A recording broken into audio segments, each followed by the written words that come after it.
الحمد لله رب العالمين والصلاة والسلام على رسوله محمد وعلى آله وأصحابه أجمعين أما بعد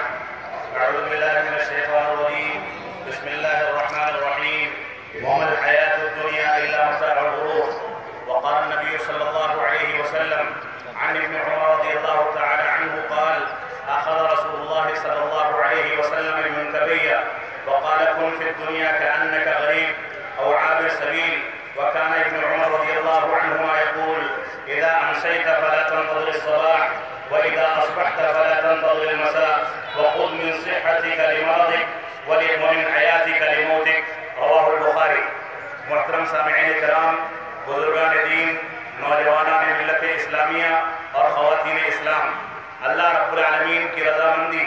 اللہ رب العالمین کی خوشنودی اور اللہ رب العالمین کو راضی کرنے کے لیے ہم اللہ رب العالمین کے لیے اس کی عبادت کو انجام دینے کے لیے اس میدان میں اور اس گرمی میں جمع ہوئے ہیں. ہمارے بہت سے بھائی، بہت سے احباب اور بہت سارے ممالک میں ایسے حالات سے گزر رہے ہیں جن کو نہ عید کی خوشی نصیب ہے، نہ نئے کپڑے نصیب ہیں، نہ وہ قاعدے کے ساتھ عیدین میں شیرینی یا اسی طرح سے قربانی کر سکتے ہیں. وہ بھائی جن کے جانوروں کی جگہ پر خود ان کا خون بہایا جا رہا ہے. دنیا کے حالات ہماری بدعمالیوں کے نتیجے میں، ہماری سیاہ کاریوں کے نتیجے میں، قرآن و سنت سے دوری کے نتیجے میں، قرآن و سنت کی مخالفت کے نتیجے میں، تقلید شخصی کے نتیجے میں اور اسی طرح سے دین سے دوری کے نتیجے میں حالات ایسے بگڑتے چلے جا رہے ہیں کہ ہم اس کا تصور نہیں کر سکتے کہ اللہ رب العالمین نے ہم کو کن کن جگہوں پر ہمارے دشمنوں کے حوالے کر دیا ہے.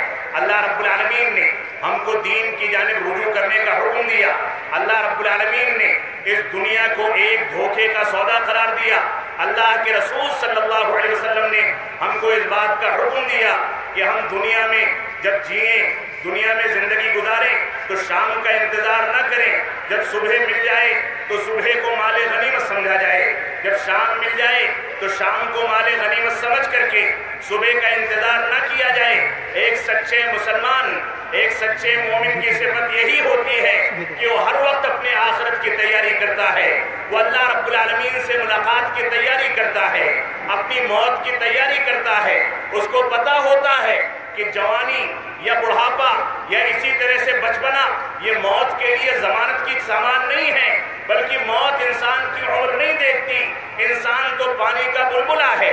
آپ اسی اوکھلا میں دیکھ لیں، اسی شاہین باغ میں دیکھ لیں، کتنے ایسے نوجوان تھے جو نوجوانی کی زندگی گزار رہے تھے، کتنے ایسے ہٹے کٹے مرد حضرات تھے جو حالات کے اچھے انداز سے زندگی گزار رہے تھے، لیکن ایک چھوٹے سے مادہ جانور نے ان کو دن میں ڈس لیا. ایک مچھر نے دن کے اجالے میں، جب وہ اپنی حفاظت کر سکتے ہیں، بیدار ہیں، دیکھ سکتے ہیں، انتظامات کر سکتے ہیں، لیکن اسی موقع سے ایک چھوٹا سا مچھر ان کو کاٹتا ہے اور دیکھتے دیکھتے ایک دن اور 2 دن کے اندر ڈینگو کا شکار ہو کر یہ نوجوان فوت ہو جاتا ہے. انسان اپنی زندگی پر غور کرے تو انسان کی حیثیت کچھ نہیں ہے. انسان پانی کا بلبلا ہے کہ اٹھتا ہے اور پھٹ جاتا ہے. انسان پانی کا بلبلا ہے کہ اٹھتا ہے اور تھوڑی دیر میں نیست و نابود ہو جاتا ہے. انسان کو اپنی انسانیت کو سوچنا چاہیے، یہ دیکھنا چاہیے کہ وہ حلال و حرام میں تمیز کرتا ہے کہ نہیں کرتا.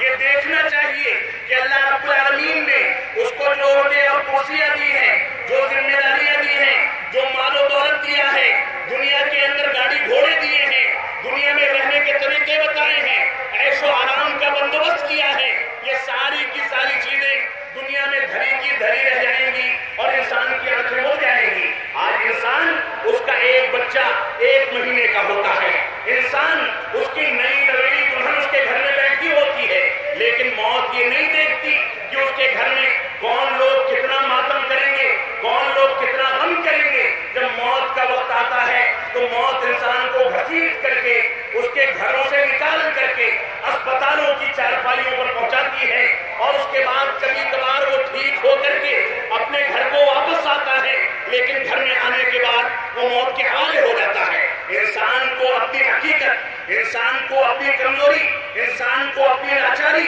اس کو سمجھنا پڑے گا. آج انسان جو دندناتا پھرتا ہے، آج انسان جو اپنی طاقت پر گھمنڈ کرتا ہے، آج انسان جو اپنے مال و دولت پر گھمنڈ کرتا ہے، آج انسان جو دوسروں پر فخر کرتا ہے، آج انسان جو ریا و نمود کر کے اللہ رب العالمین کے ساتھ غیر اللہ کو شریک ٹھہراتا ہے، اس انسان کو یہ ضمانت دینی ہوگی، اور بالخصوص مسلمان کو یہ ضمانت دینی ہوگی کہ مسلمان صحیح انداز سے قرآن و سنت کے مطابق زندگی کیسے گزار سکتا ہے۔ آپ کے سامنے جس روایت کی تلاوت کی گئی، جو روایت پڑھی گئی، اس میں اللہ کے نبی صلی اللہ علیہ وسلم نے انتہائی شفقت کے ساتھ نصیحانہ انداز اختیار کر کے ابن عمر رضی اللہ تعالیٰ عنہما کا کندھا پکڑا، کندھا پکڑ کے کہا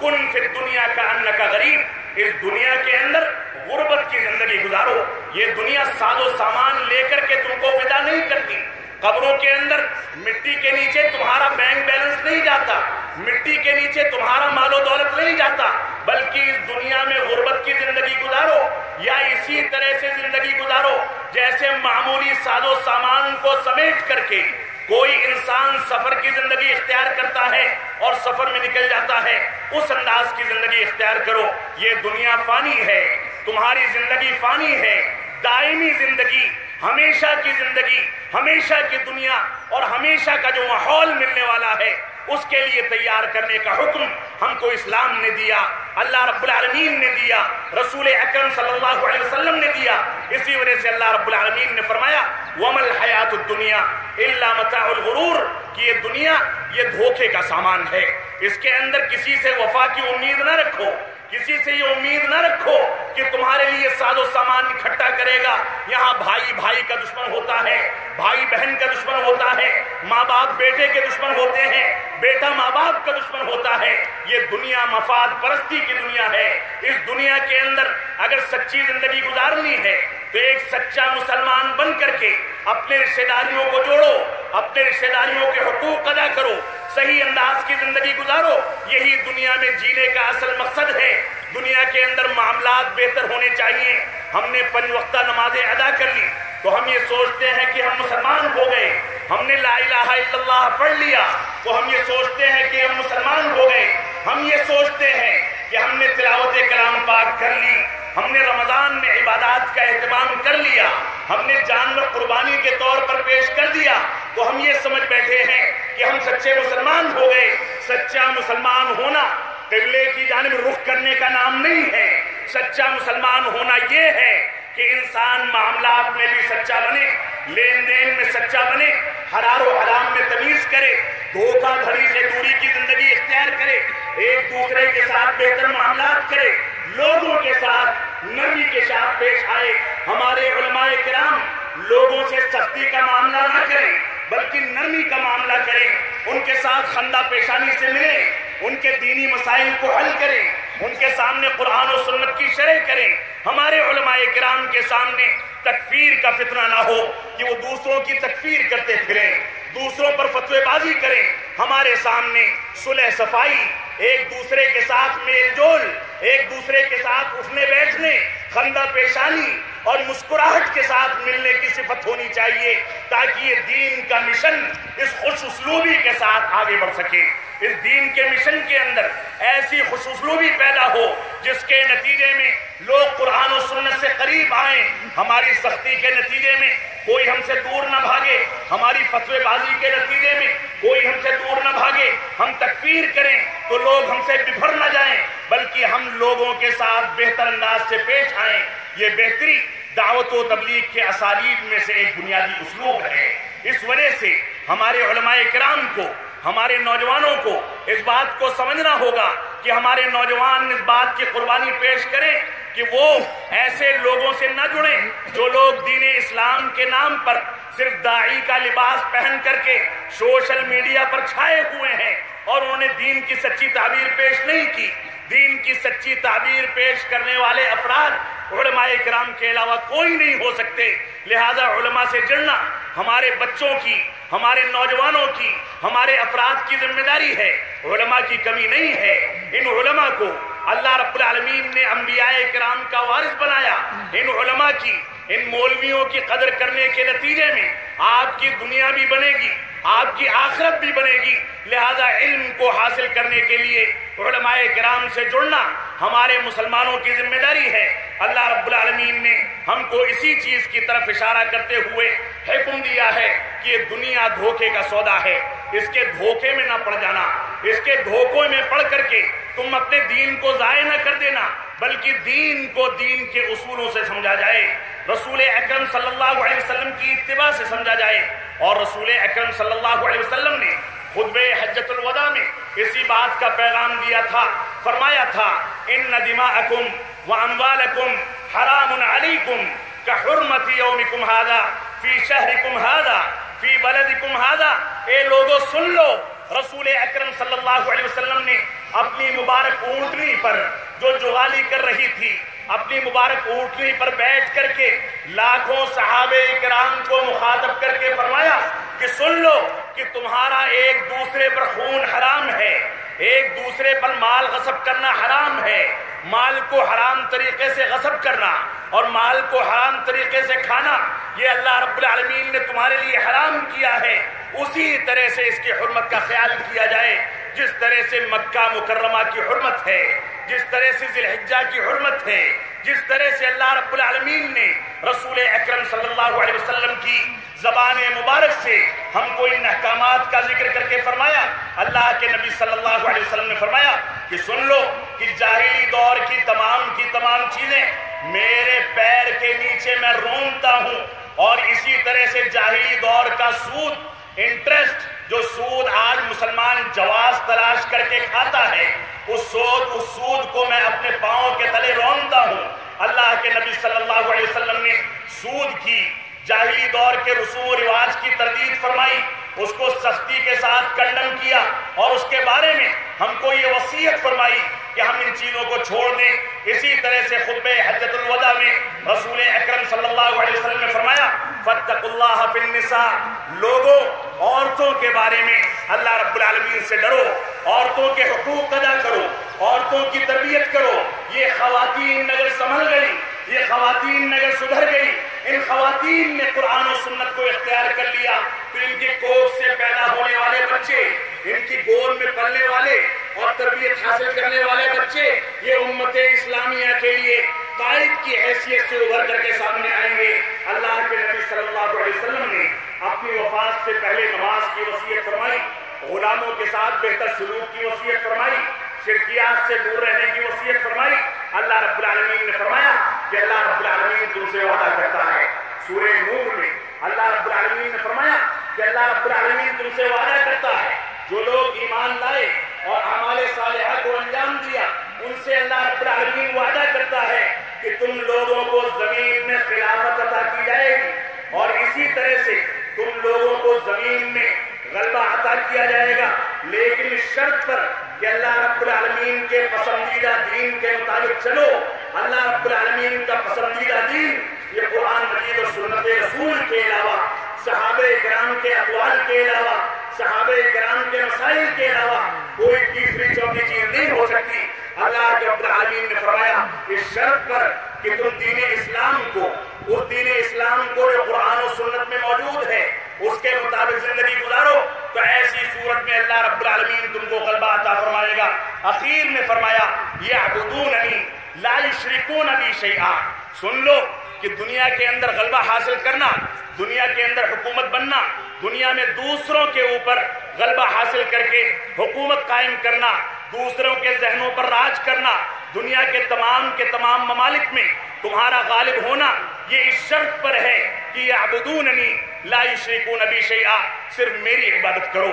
صرف اللہ رب العالمین کی عبادت کرو، اللہ رب العالمین کے ساتھ کسی کو شریک نہ ٹھہراؤ۔ لیکن موجودہ دور میں مسلمانوں نے کہیں جانوروں کو پوجنا شروع کر دیا، کہیں انسانوں کو پوجنا شروع کر دیا، کہیں زندوں کو پوجنا شروع کر دیا، کہیں درختوں کو پوجنا شروع کر دیا، کہیں تعویذ گنڈے کر کے وہ اپنے ایمان کو تباہ کرتے ہیں، کہیں وسیلہ پکڑتے ہیں، کہیں کوئی مسئلہ اختیار کرتے ہیں۔ یہ سارے کے سارے شرکیات ہیں جن کو اختیار کر کے ہم نے اپنے ایمان کو، اپنے اسلام کو ضائع کر دیا ہے۔ آپ دیکھیں اس سے خراب حالات اور کیا ہو سکتے ہیں۔ فلسطین کے مسائل کو دیکھ لیں، ہندوستان میں گائے کے ذبیحے کے نام پر جس انداز سے گائے کا ایکسپورٹ تو جاری ہے، لیکن مسلمانوں کو، اقلیات کو دلتوں کو اس کے نام پر جس انداز سے ذبح کیا جا رہا ہے وہ ہندوستان کی تاریخ میں ایسا دور کبھی نہیں آیا ہوگا۔ آگے آنے والا مورخ اس بات کو لکھے گا، اس بات کو ثبت کرے گا کہ اس دور میں اور ہندوستان میں جس ہندوستان کی آزادی کے لیے اقلیات نے، مسلمانوں نے جنگ آزادی میں پوری قربانیاں دی، انہی کو 50 60 سال 70 سال گزر جانے کے بعد ہی سے اس انداز سے ستایا جانے لگے۔ تاریخ اس کو معاف نہیں کر سکتی ہے۔ اس وجہ سے اگر تاریخ کو بہتر بنانا ہے تو اپنے معاملات کو بہتر کرنا ہوگا۔ حکومتوں میں انصاف کا بول بالا ہونا چاہیے، عدالتوں میں انصاف کا بول بالا ہونا چاہیے۔ ہمارے لیڈروں کو، ہمارے وزراء کو یہ دیکھنا ہوگا کہ ہمارے دور میں کہاں کہاں پر پانی مرتا ہے، کہاں پر اقلیات کو ستایا جاتا ہے۔ اگر وہ کنٹرول نہیں کر سکتے تو ایسی صورت میں ان کو مستعفی ہو جانا چاہیے۔ آپ دیکھیں کہ فلسطین کا مسئلہ جو بین الاقوامی مسئلہ ہے، چند مہینوں سے فلسطین میں دردناک انداز سے ظالموں نے، یہودی غاصبوں نے جس انداز سے فلسطینیوں کا، مظلوم مسلمانوں کا قتل عام دوبارہ سے شروع کر دیا، یہ کوئی نئی داستان نہیں ہے۔ آپ دیکھیں ایرانیوں کو عیسائیوں کے خلاف انہی یہودیوں نے کسی دور میں استعمال کیا تھا، اور ایرانیوں نے یہودیوں کا ساتھ دے کر کے وہاں عیسائیوں کو نیست و نابود کیا، وہاں خون کی ندیاں بہائی گئی۔ خلافت راشدہ کے معاملات کو دیکھ لیں، رسول اکرم صلی اللہ علیہ وسلم کے تربیت یافتہ عمر بن خطاب اور عبداللہ بن عمرو بن عاص رضی اللہ تعالیٰ عنہما، ان دونوں نے مسجد اقصیٰ کو فتح کیا۔ عبداللہ بن عمرو بن عاص فتح کر کے آئے تو وہاں کے عیسائیوں نے شرط رکھ دی کہ جب تک تمہارا خلیفہ نہیں آئے گا ہم بیت المقدس کو تمہارے حوالے نہیں کر سکتے۔ آپ تاریخ کی داستان کو پڑھیں، مسلمانوں کی شرافت کو دیکھیں کہ کس انداز سے عمر بن خطاب رضی اللہ تعالیٰ عنہ نے اپنے غلام سے اپنی سواری کی باری بنا لی۔ ایک سواری تھی، تھوڑی دور خود بیٹھتے تھے، پھر غلام کو بیٹھا دیتے تھے۔ جب بیت المقدس میں پہنچے تو غلام نے کہا کہ آقا آپ کی باری نہیں ہے بلکہ میری باری ہے، لیکن لوگ استقبال کے لیے کھڑے ہوئے ہیں، آپ بیٹھ جائیں۔ انہوں نے فرمایا کہ نہیں، باری تیری ہے تو بیٹھے گا۔ نتیجہ کیا ہوا؟ مسلمانوں کے اسلوب کو، مسلمانوں کے اخلاق کریمانہ کو دیکھ کر پورا طوفان کھڑا ہو گیا۔ آپ دیکھیں خلافت عمر کے بعد خلافت امویہ میں، خلافت عباسیہ میں مسجد اقصیٰ کے تحفظ کے لیے پورے بندوبست کیے گئے، اور اس کے بعد 492 ہجری کو عیسائی دوبارہ مسجد اقصیٰ میں داخل ہوئے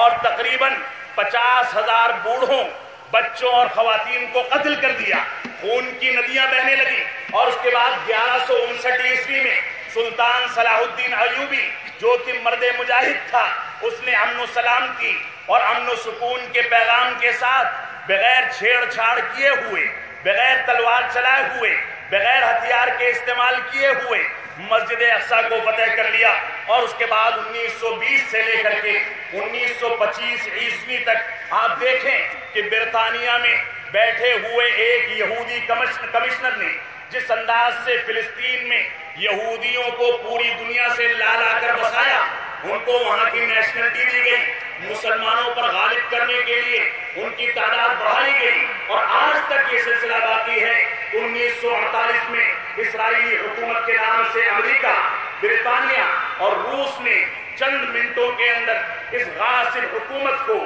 اس ظالم حکومت کو تسلیم کر لیا، اور اس کے بعد سے آج تک یہ تسلیم شدہ ہے۔ مسلم ممالک اس کی مخالفت کرتے ہیں، لیکن یہ حقیقت ہے کہ ایک صدی گزر چکی تقریباً۔ اس ایک صدی کے اندر نہ جانے کتنے اسکولوں پر حملے کیے گئے، نہ جانے کتنے معصوموں کی جان گئی، نہ جانے کتنی خواتین کی آبرو ریزی کی گئی، نہ جانے کون کون سے واقعات ہوئے۔ ہم کو فلسطین کے حالات پر اللہ رب العالمین سے دعا کرنی چاہیے، اپنے سوز کے ساتھ، دل کی گہرائی کے ساتھ اپنے مظلوم مسلمان بھائیوں کے لیے دعائیں کرنی چاہیے کہ اللہ رب العالمین ان کے معاملات کو آسان کرے۔ آپ دیکھیں کہ ہندوستان کی پالیسی میں الیکشن کے نام پر کس انداز سے فساد کرائے جاتے ہیں، کس انداز سے گایوں کی رکشا کے لیے غیر مسلموں کو اور مسلمانوں کو قتل کیا جاتا ہے۔ اسی طرح سے انسان کو انسان بنانے کے لیے جو بنیادی عنصر ہے وہ تعلیم یافتہ ہونا، تعلیم حاصل کرنا، اسی ہندوستان میں اتنا کرپشن ہے